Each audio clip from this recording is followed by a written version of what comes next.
Every night fucks every day up. Hola, buenas noches, buenos días, buenas tardes, la hora que sea. Volvimos acá con Caro a armar un poco este podcast que tantas ganas teníamos de hacer desde el año pasado. Hola, volvimos. Más vale tarde que nunca. Así es. Y bueno, vamos a empezar a este nuevo año con una peli muy linda que nos gustó muchísimo, que se llama Retrato de una mujer en llamas. Una película francesa que nos atrapó y que nos sentimos que tenemos muchas cosas de que hablar. Y nada.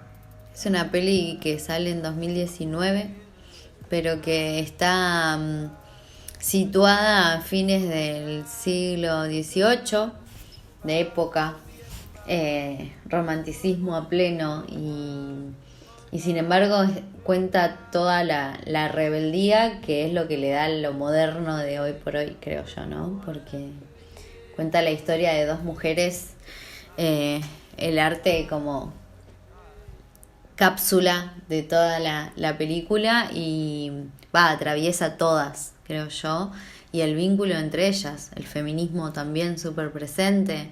Creo que tiene la cuota de equilibrio entre lo moderno y lo epocal, ¿no?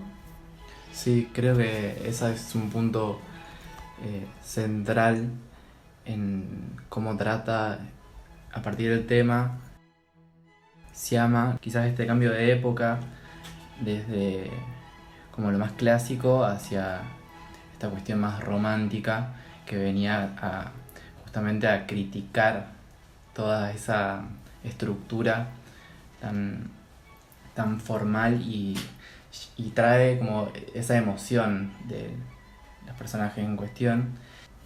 Sí, es una peli lenta, porque bueno, también cine francés un poco, ¿no? Va contando, va narrando la historia, te sitúa, va marcando el lugar, de mucho silencio también, muy propio también de finales del siglo XVIII, donde todo empieza a cambiar también. Claro, una característica de la película es el trabajo sonoro y cómo se integra eso también a la época y cómo construye ese espacio tan fino, tan finamente. Por eso quizás también esta cuestión de la lentitud o de otro dinamismo, digamos, propio Sí. quizás de la época y quizás también de la directora, para hacer ver diferentes cuestiones que integran la película. Y ojo también que estamos consumiendo una peli en contexto pandémico también, ¿no? O sea, una cosa es 2019, otra cosa es estar en 2020 y otra cosa es estar en 2021, en el que estamos sobreestimulados de un montón de información y de opciones y de virtualidad ¿no? Creo que también los tiempos de quien recepciona, quien ve esa película y estamos manejando otro ritmo.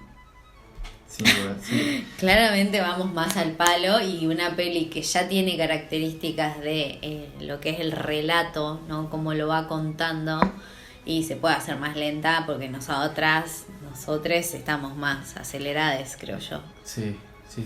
Esta cuestión de nuestra época contemporánea, del que todo tiene que suceder ya o ayer.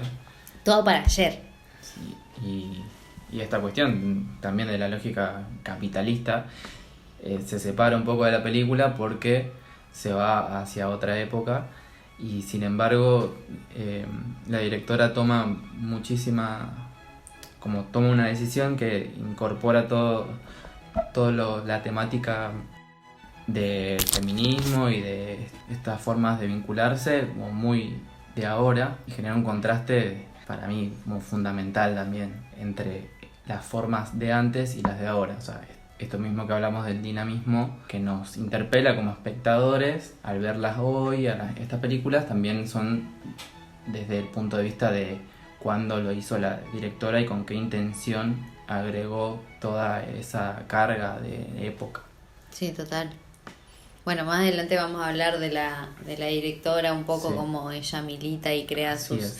sus películas, las referencias que utiliza también, pero a medida que va narrando la historia de este romance, eh, va empezando, creo que muy delicadamente y muy artísticamente, a romper con esos patrones que también describe dentro de la peli, ¿no? Esto de la mujer que se tiene que casar y si no se casa tiene que estar en el convento, y si no está bajo el cuidado de su madre y bueno, todo ronda desde un lugar de el deber ser de la mujer, de la protagonista, de aquella que va a ser pintada, ¿no?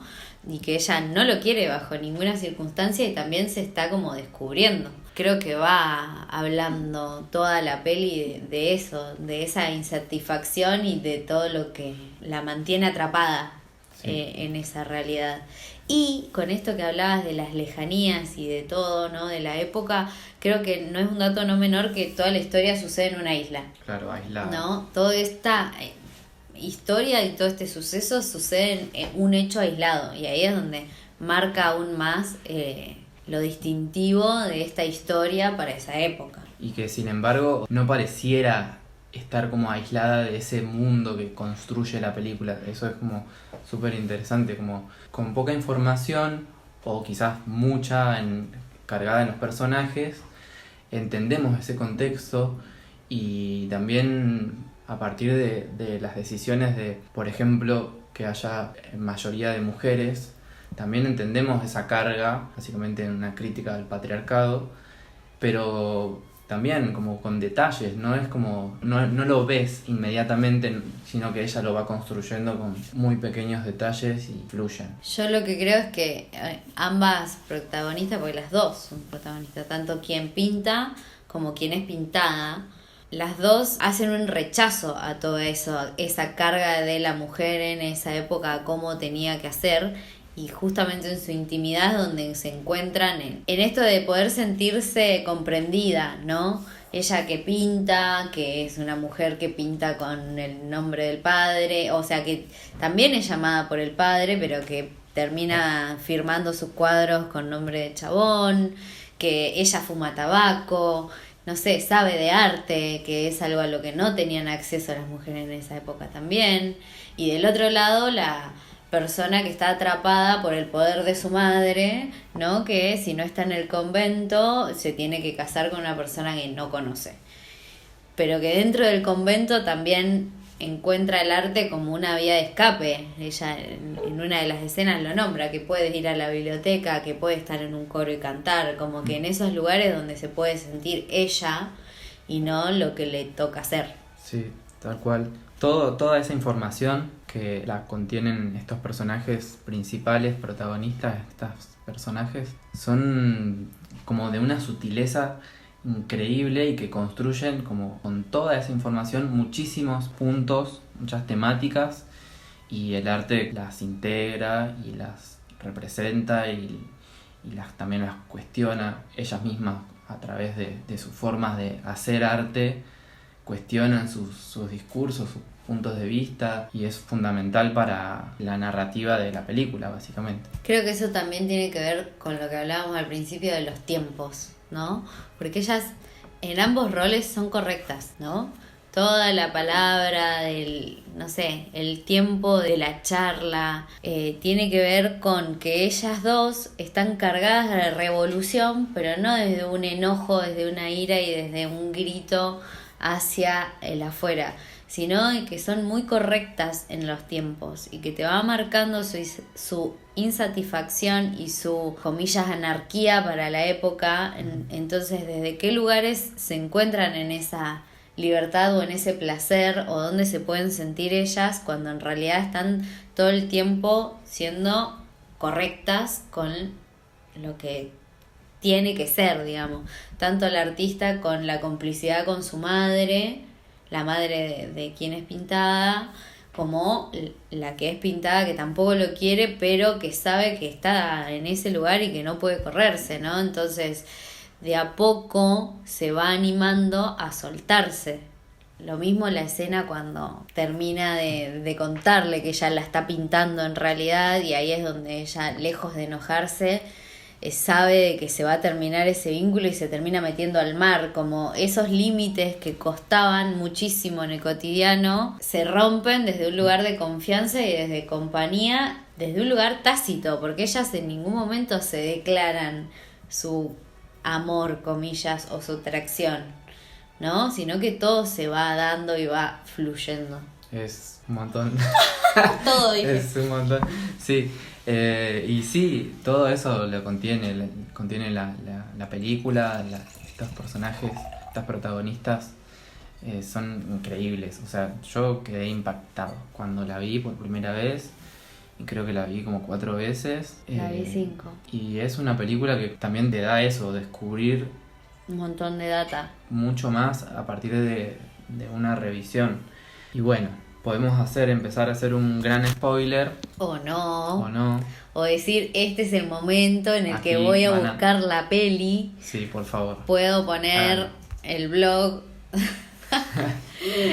Su blog preferido. Su blog preferido, su plataforma. Bueno, la pueden encontrar, no es tan difícil de Sí, encontrar. no está complejo.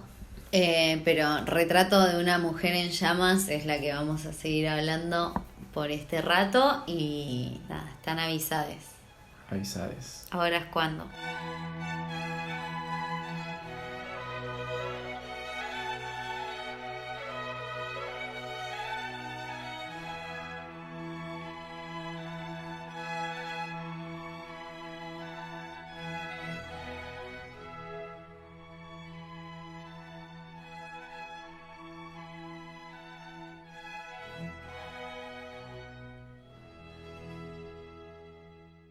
Bueno, retomamos el 4º capítulo de Todo lo Contrario. Todo lo contrario. Y bueno, estamos hablando de la película Retrato de una mujer en llamas de Céline Sciamma, francesa, del año 2019, antes de la pandemia. Allá por nuestras libertades. Y vamos a hacer una pequeña sinopsis de esta gran película, que básicamente trata sobre el personaje de Noémie Merlant, que es Marianne, que es una pintora que es contratada por Su una madre. condesa, no, la madre de Eloís, que no sabemos el nombre del personaje, pero la contrata para que haga un retrato de su hija, que es Eloís, que es la actriz Adèle Haenel, no sé cómo se pronuncia en francés. Y este retrato es para que ella pueda casarse. Al no casarse, su hermana muerta, en circunstancias que se aclaran después, pero había muerto, se suicidó, me parece. Ese es como un dato medio misterioso, no Claro, se es sabe si misterioso, se suicidó pero bueno, o se o sea, murió. La daba- cosa que no está. Quizás lo daban a entender, no estaba muerta. Entonces, quien seguía en ese legado, o sea, quien debía casarse, era Eloís. Eloís, y el retrato tenía que ser de ella. Viaja Marianne hacia el castillo donde estaba parando Eloís, se encuentra con que encima lo tiene que hacer en secreto, tiene que pintarla en secreto para que no se entere, porque había rechazado Eloís a un pintor anterior, entonces ahí había un conflicto ya de entrada. Ahí está la negación, ¿no? De ella ante Claro. casarse, el dolor de ella también ante la muerte de su hermana y el hecho de que su madre, nada, bueno, muy propio de la época también, arregle un matrimonio sin que ella lo desee ni sepa con quién va a ser.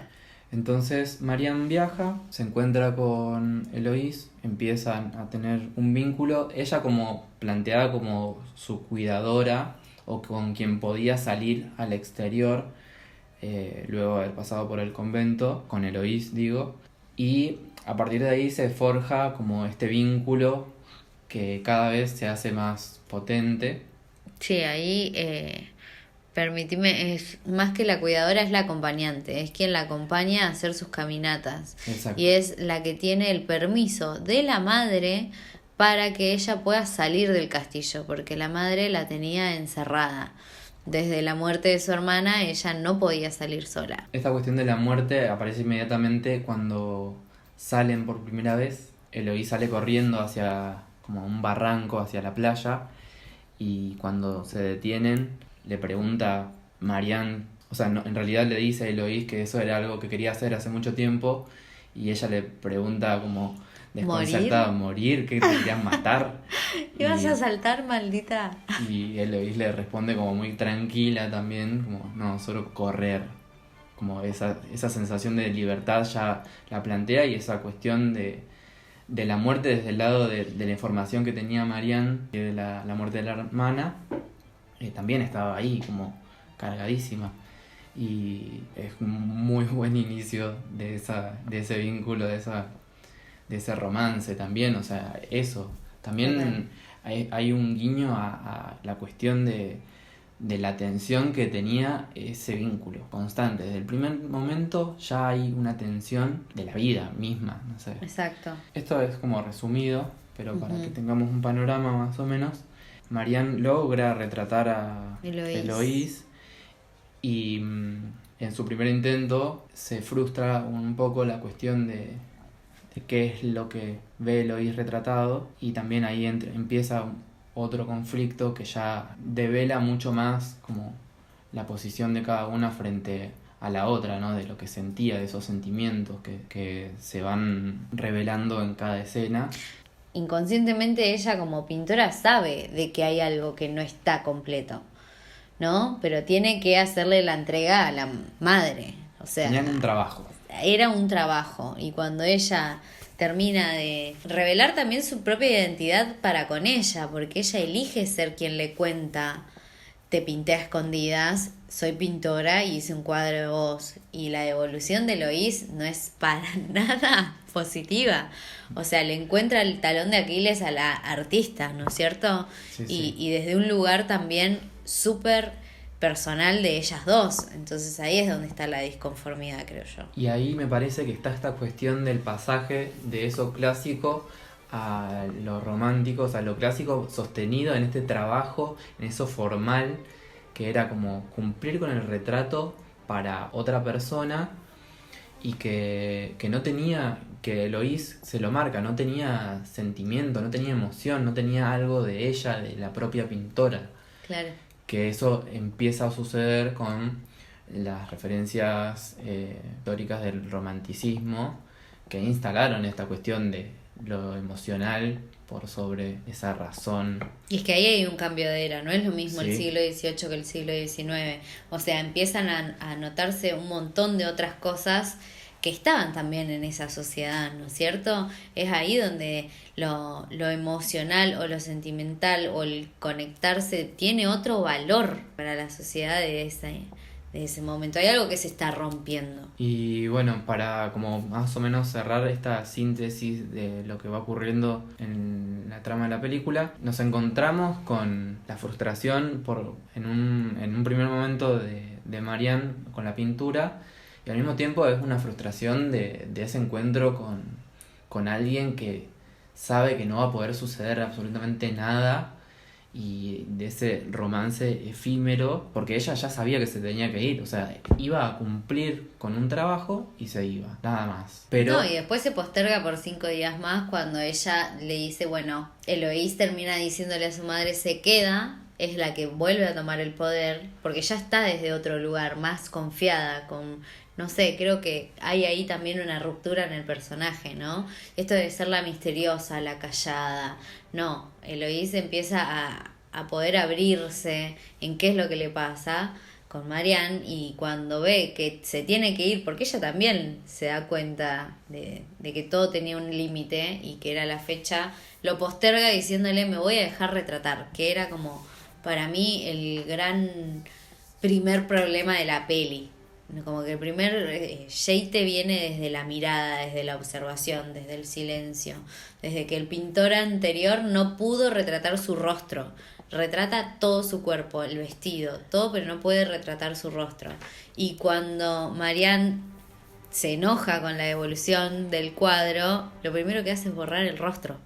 También desde un lugar de enojo, ¿no? Entonces vuelve otra vez la mirada, como todo el tiempo para mí, como simbolismo de la peli, a decir algo que por ahí es medio cliché, pero a decir lo que dice tu rostro más allá de tus palabras, ¿no? ¿Qué es lo que le faltaba a ese cuadro? El alma, ¿no? ¿Qué es lo que está dentro de esa mirada, de esa sonrisa que es forzada, que es como difícil de retratar y que también es difícil de que Eloís la pueda mostrar? Siempre la cólera la caracteriza, el enojo, la insatisfacción, no es la sonrisa de Coté que te puede generar placer. Claro, quizás no había una cuestión sobre lo técnico de la pintura, pero sí sobre esta cuestión que parece como más allá de la pintura, algo más aurático, ponerle esta cuestión de que decís del alma. La esencia. Que lo menciona, claro, Eloís, y que la pone en crisis a Marianne y a sus formas de pintar. Pero me mencionaste la cuestión de la mirada y la primera frase, o sea, lo primero que escuchamos, el primer diálogo, la primera frase de diálogo de la película es: tómense el tiempo para mirarme, que lo dice Marianne frente a sus estudiantes de pintura y que es también como un guiño a lo que va a ser el poder de la mirada, digamos. Un tema de la peli puede ser también.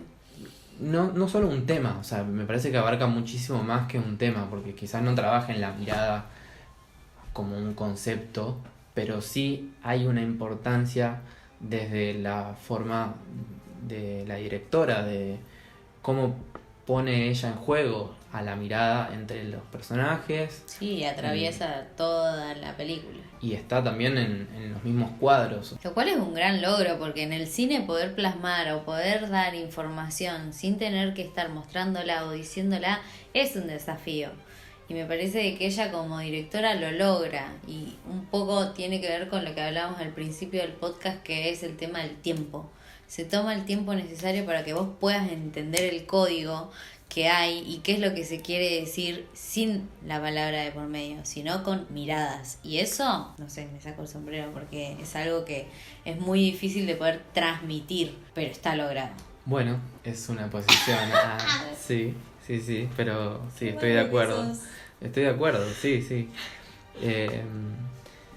Pero bueno, vamos a meternos un poco con las referencias, en un sentido medio acotado también, porque para hablar de las referencias en sí, como quizás tampoco tenemos tanta información y lleva bastante tiempo. En la cuestión que tiene que ver con la época, me parece que es algo fundamental de la película. Las referencias son, no sé si muy claras, pero bueno, después también la misma directora en diferentes entrevistas las ha develado y que tienen que ver con esta cuestión de la pintura romántica. Las referencias visuales y esa composición que logra la directora están sumamente vinculadas a las pinturas románticas, como pueden ser la de Friedrich, que está el cuadro este famoso del hombre mirando al mar de nubes o algo así.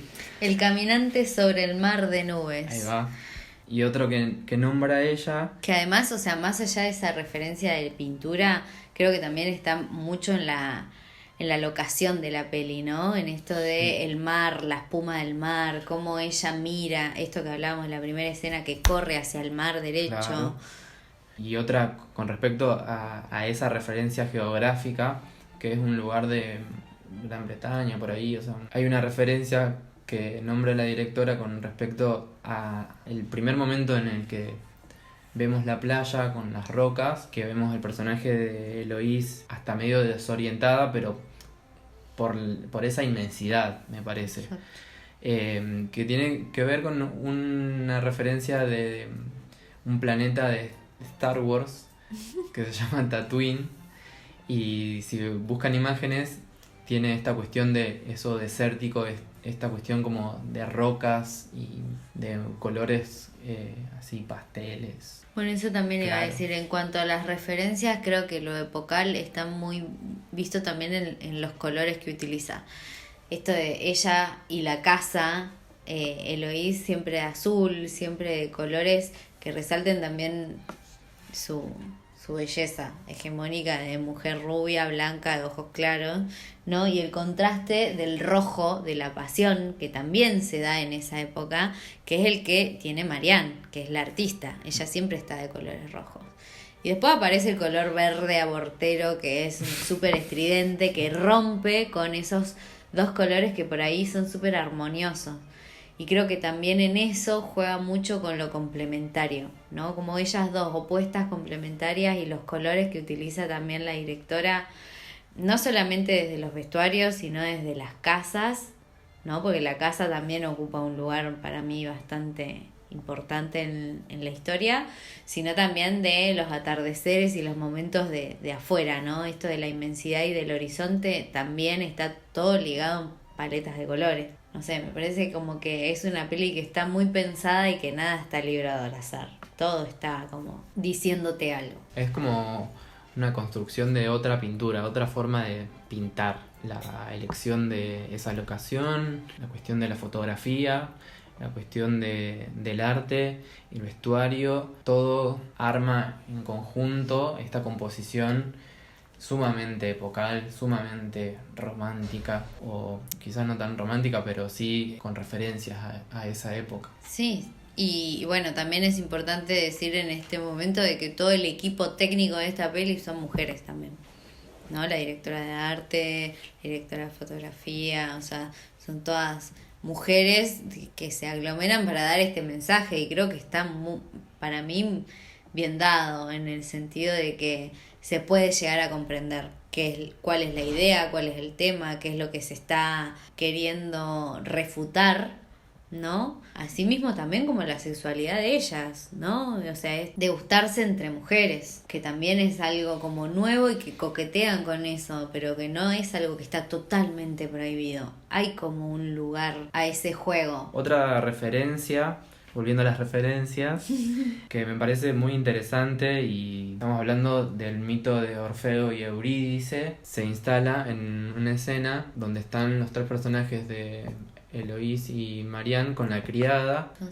con Sophie, conociéndose, jugando. Entra esta cuestión del mito cargado de cómo piensan las decisiones de Orfeo, sobre todo la decisión de Orfeo al momento de mirar hacia atrás a Eurídice para retenerla en su memoria, la posición de cada una de ellas frente a eso me parece muy interesante, y que también hay una tensión muy interesante entre Eloís y Marianne, pero lo fundamental, o sea, una de las cosas fundamentales es que lo retoma al mito ya llegando al final, donde vemos esta corrida, es como ese irse de Marianne del lugar y que la detenga Eloís en un momento para que la recuerde, para que la tenga en su memoria, sabiendo Marianne que nunca más va a volver a verla, cosa que no sucede, pero bueno, pero simbólicamente lleva el mito a esta situación de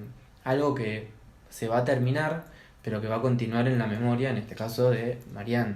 Y vuelvo a tomar esto, el simbolismo de la mirada, o sea, el mismo mito habla de esto del mirarse antes de partir, ¿no? Vuelve todo el tiempo con esa conexión de el mirar atrás y el seguir, lo mismo con el suicidio de la hermana, o sea, todo el tiempo se juega con eso de el mirar y ser consciente de que la otra persona está o no está, o se va a ir o no se va a ir, o dónde queda guardado. Sí, hay una escena también muy interesante con respecto a la mirada, digo más lo literal, cuando Eloís acepta que la vuelva a pintar, le dice que se acerque a ella, Marianne, que se acerca al punto donde estaba posando Eloís, y le dice algo así como: si yo miro hacia allá, ¿quién me mira a mí? O sea, como cuestionando también esa mirada de decir, estamos acá, o sea, el poder que tiene ese momento, el poder que tiene Eloís de marcar como su sentimiento por sobre toda la decisión del trabajo de Marianne. Eloís no es la musa inspiradora a la cual me tenés que retratar y yo poso. Sé que me estás mirando y que me estás pintando, pero yo también te estoy observando a vos. Hay un feedback, hay un ida y vuelta ahí donde está la tensión, porque hasta ese momento ellas dos todavía no conectan amorosamente, sino que se están dando cuenta de ese lugar de observación que tienen la una por la otra. Que eso claramente es una construcción de la directora, de Céline Sciamma, en esta cuestión de la igualdad en los términos hasta de los sentimientos, digamos, y que tiene toda esta carga de lo que viene a plantear el feminismo y también desde el lugar que ella ha trabajado sus otras películas. No, y el lesbianismo también, o sea, Sí, lo que tiene que ver la homosexualidad y esa libertad de poder compartirlas, que hasta la misma libertad sexual también para las mujeres tiene otra batalla. Siama plantea cuestiones como revolucionarias, aunque Sí, súper militante. parezca demasiado la palabra, son luchas que se vienen dando hace muchísimos años y que en este caso la directora las pone para poner en crisis los diferentes discursos conservadores, y ella misma también lo logra contrastar con esa época, o sea, poniendo la atención en las relaciones lesbianas, en cuestiones que iban a romper todo en esa época claramente, pero con con el gran reconocimiento de que lo que más valor tenía allí era como el amor entre esas personas, no una cuestión de orientación sexual. Exactamente. Y eso es algo que la directora lo viene trabajando desde su primera película en diferentes etapas. En la primera película lo que trabaja es el despertar sexual adolescente, justamente con la misma actriz, con Adele. La película se llama, no me acuerdo cómo se llama. Sí, Water Lilies. En inglés es Water Lilies. La primera película de Céline Sciamma, donde introduce esta cuestión de despertar sexual en las mujeres y retoma también diferentes problemáticas con la identidad, o sea, siempre trabajando eso, trabajando cómo se construyen las diferentes identidades, no diciendo cómo hay que hacerlo, sino frente a esta identidad que se va construyendo, hay muchas maneras en que se puede posicionar cada uno claramente, pero que Sciamma lo toma con muchísima responsabilidad y con también como muy filosa, como de alguna manera no se calla nada en ninguna de las películas, como por ejemplo también en la película Tomboy, ahí el tratamiento justamente de una adolescente, una niña que se presenta frente a sus amigues pequeños también como un varón, o sea, con nombre de varón, ya introduce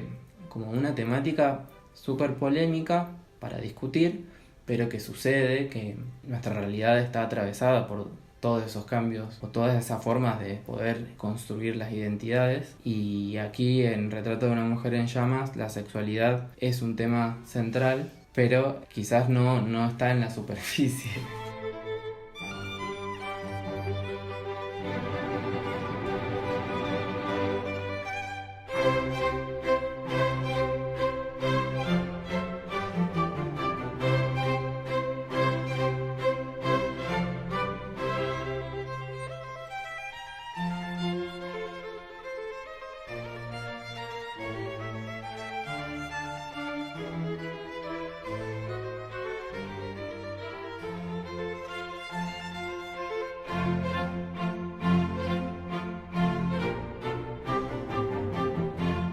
Bueno, estamos de vuelta en este tercer bloque de Todo lo Contrario, intentando sintetizar todo lo que nos pasó con la película, con Retrato de una mujer en llamas, que fueron muchas cosas, que hay muchas referencias que quizás también hasta se nos pasen, pero que teníamos muchas ganas de hablar.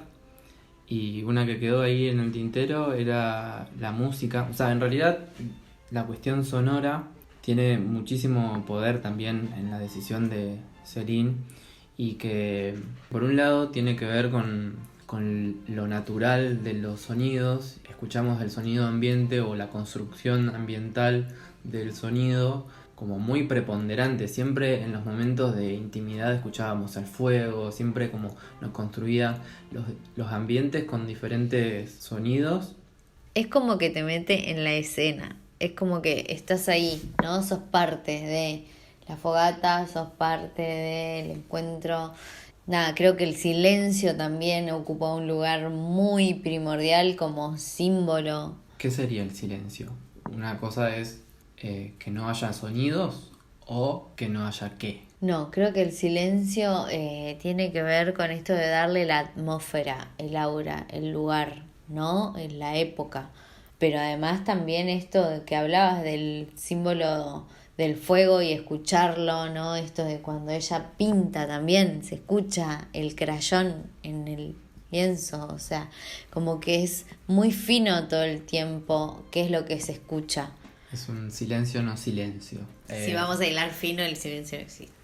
Y en esta película el tratamiento del silencio es el sonido. O sea, es como una contradicción muy común, pero que resalta muchísimo en esto de construir los ambientes, en esto de interiorizarnos, en meternos en los personajes que están atravesando las distintas escenas. Y la música de Vivaldi que también se mete. Hay una escena, me parece como un buen ejemplo, en el que está Marianne contándole una historia, o sea, le empieza a contar una historia de una tormenta, tocando el piano y esa construcción de ambientes que tanto caracteriza la película, ¿no? Y las decisiones que ha tomado la directora a partir de contar progresivamente. Me parece una característica fundamental en cada uno de los detalles que fuimos observando, era que todo es progresivo, o sea, siempre fue de menor a mayor,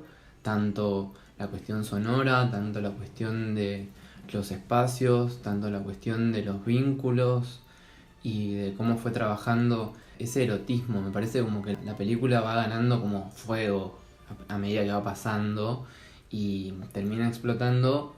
Te genera la tensión, no solamente la tensión con el espacio, sino qué va a pasar, quién es la personaje, por qué tiene tanto silencio, tanta negación, qué es lo que pasa entre ellas, cómo ellas se terminan dando su primer beso, cómo, o sea, todo se va cargando de tensión hasta que al momento de explotar, no explota en un estallido, no explota en una revolución súper bochinchera, sino en un... Claro, no es que se van de la isla juntas para tener un futuro mejor. Sí, no. creo que hasta el momento en el que se da ese encuentro entre ellas también, creo que ahí es un encuentro fogoso, erótico, porque tampoco se muestra al lesbianismo desde un lugar erótico para un chabón, sino desde un lugar desde el amor de ellas, ¿no? Que también en el cine la mujer besándose con otra mujer garpa mucho y también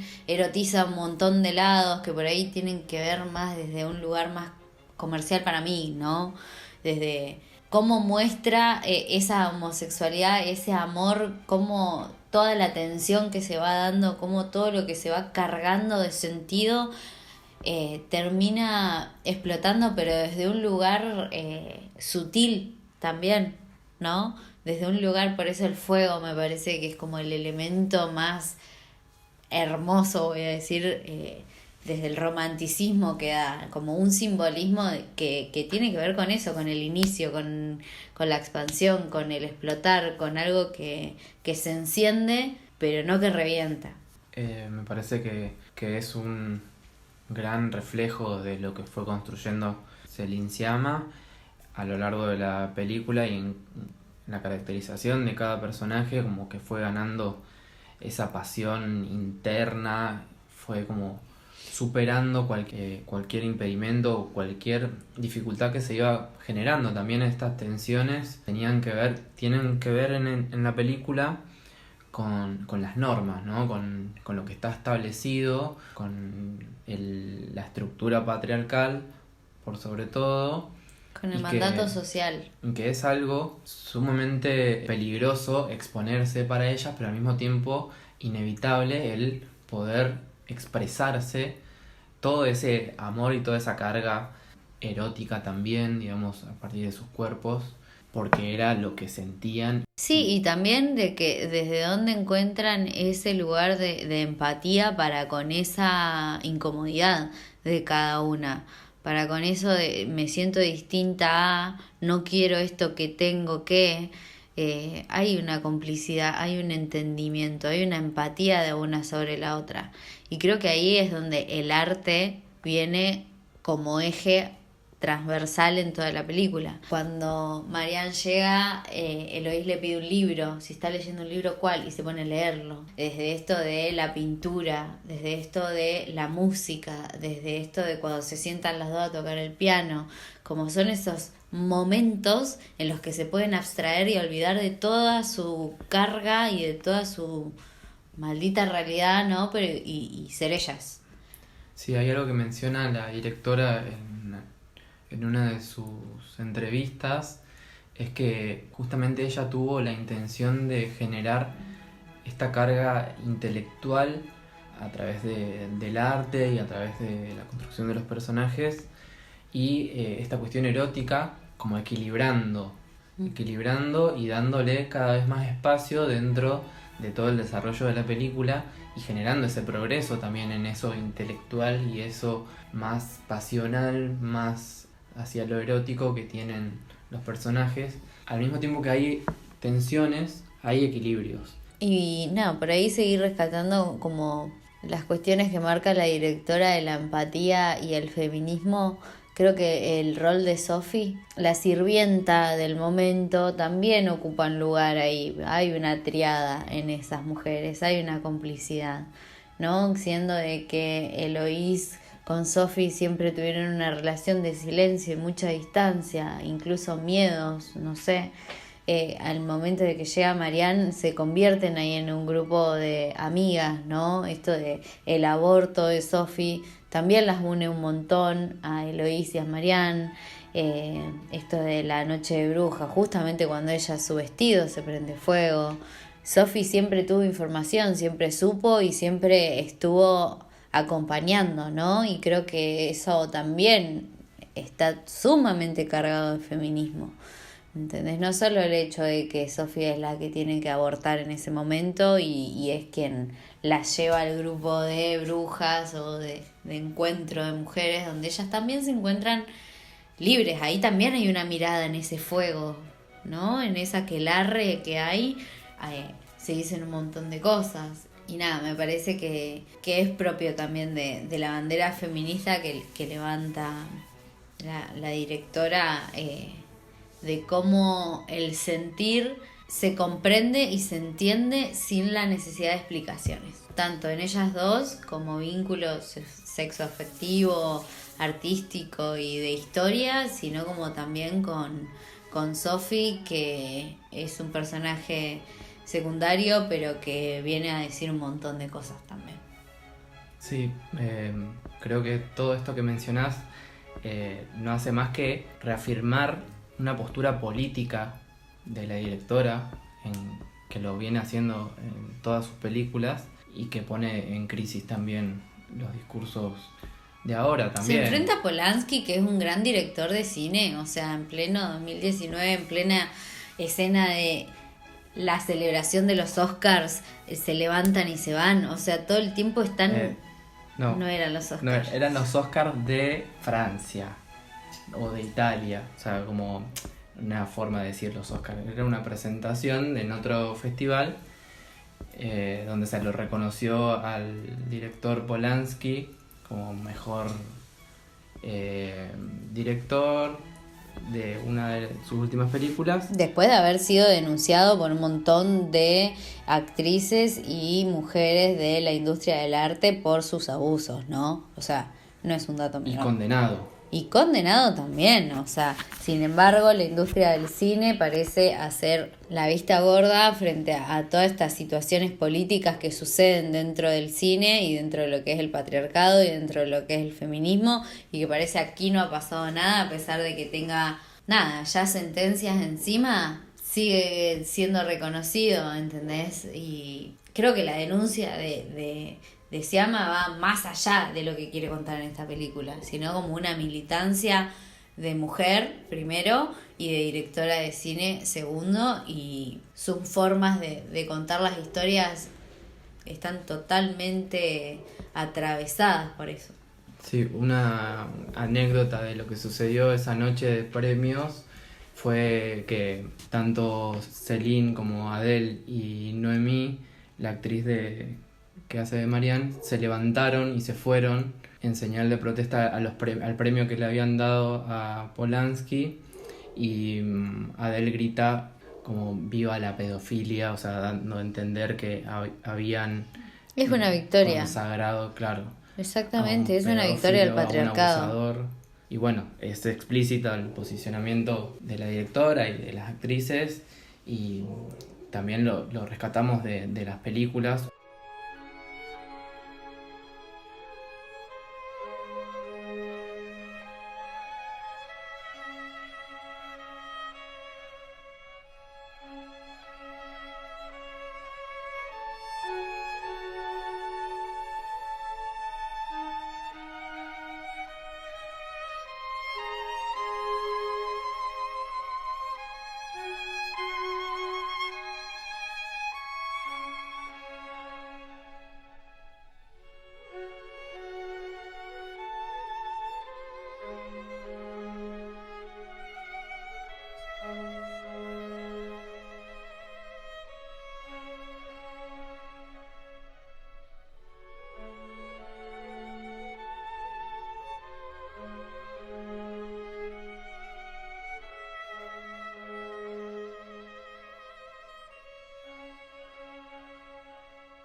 Bueno, último bloque de todo lo contrario. Esperamos que aún sigan ahí y que si no nos tienen en Instagram puedan encontrarnos, que estamos reactivando paso a paso.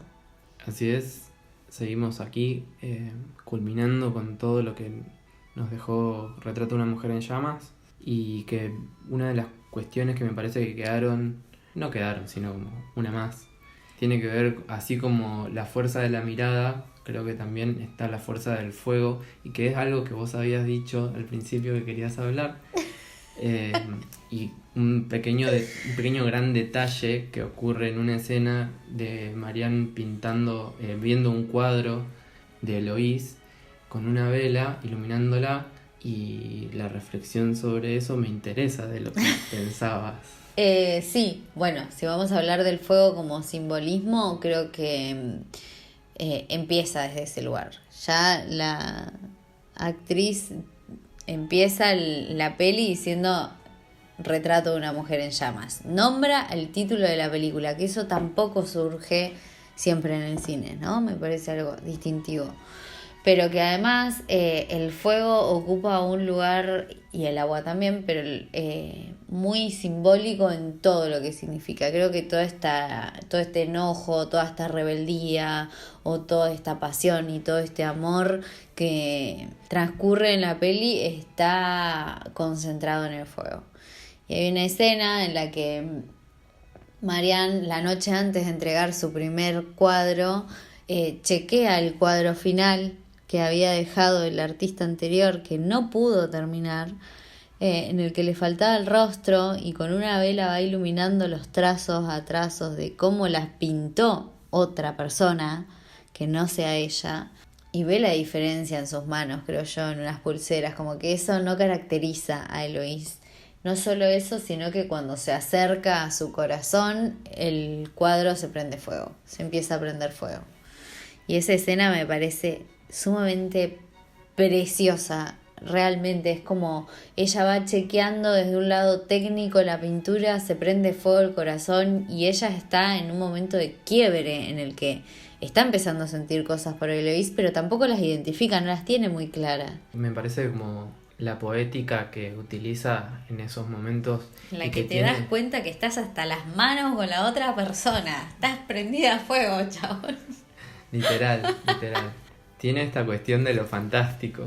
Que aparece también en otro momento, creo que al final, como esta aparición que sucede de Eloís con Vestido blanco, como fantasmagórica, también es un poco fantasiosa y que la introduce y pasa, o sea, no es algo que nos haga ruido, no es algo que nos haga como romper ese realismo que viene trabajando la directora, sino como que es algo meramente poético y que nos integra a todos los sentimientos y a esos personajes que vemos en esas escenas. Y creo que también está muy ligada al feminismo. Voy a volver a eso, porque por ejemplo, la escena en la que está el aquelarre de brujas, donde se va a hacer toda la parte del aborto de Sophie, en el que a ella se le prende fuego el vestido, y ese es el retrato de una mujer en llamas, ¿no? También que vimos al principio. Que vemos al principio, que es la pieza final en la que ella recuerda o va a recordar a Eloís, ¿no es cierto? Y que tiene que ver con este fuego, y que este fuego no está en su corazón, sino que está en el vestido. Y el vestido venía a simbolizar un montón de cosas también.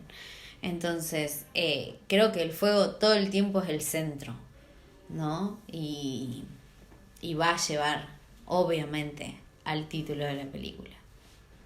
Sí, creo que tiene muchísima potencia y lo utiliza de una manera magistral cada vez que aparece, porque también es eso, nos va guiando desde los sentimientos, desde esta cuestión fantástica, desde lo revolucionario de el aquelarre. El trabajo de la directora de fotografía creo que influye muchísimo. Impecable. Y realmente es asombroso. Creo que se llama Clary Mathon, si no me equivoco. Clary Mathon, la directora de fotografía de Retrato de una mujer en llamas. Y otra anécdota es que con ella fueron y con la pintora oficial de los retratos que vemos en la película, que se llama Ellen Delmaire, no sé cómo se pronuncia. Ellen Delmaire. Fueron al Museo del Louvre en París a buscar referencias en estos colores, y creo que hubo mucho fuego también en esa triada para imprimirlo en lo que vimos. Bueno, eso ha sido un poco bastante de lo que nos dejó la película, y no quiero dejar de recomendar las anteriores películas de Céline Sciamma. Tomboy. Son Tomboy, hay otra que se llama Girlhood, y la primera era Little Waters, que las encuentran en diferentes plataformas, están en internet. Libre acceso. No hay mucho impedimento más que tener wifi. Bueno, están más que invitadas a ver Retrato de una mujer en llamas, a recomendarla. Creo que es una peli que al principio, esto que dijimos siempre, puede ser un poco lenta, pero que realmente tiene mucha data, mucha tela para cortar, porque la podés enfocar o entrar desde un montón de lados, y eso me parece que es lo más enriquecedor. Así que nada, les esperamos para el próximo podcast de Todo lo Contrario, cuando vuelva a surgir. Y recomienden pelis. Y recomienden pelis, véanla, vean Retrato de una mujer en llama, y nos vemos la próxima. Adiós.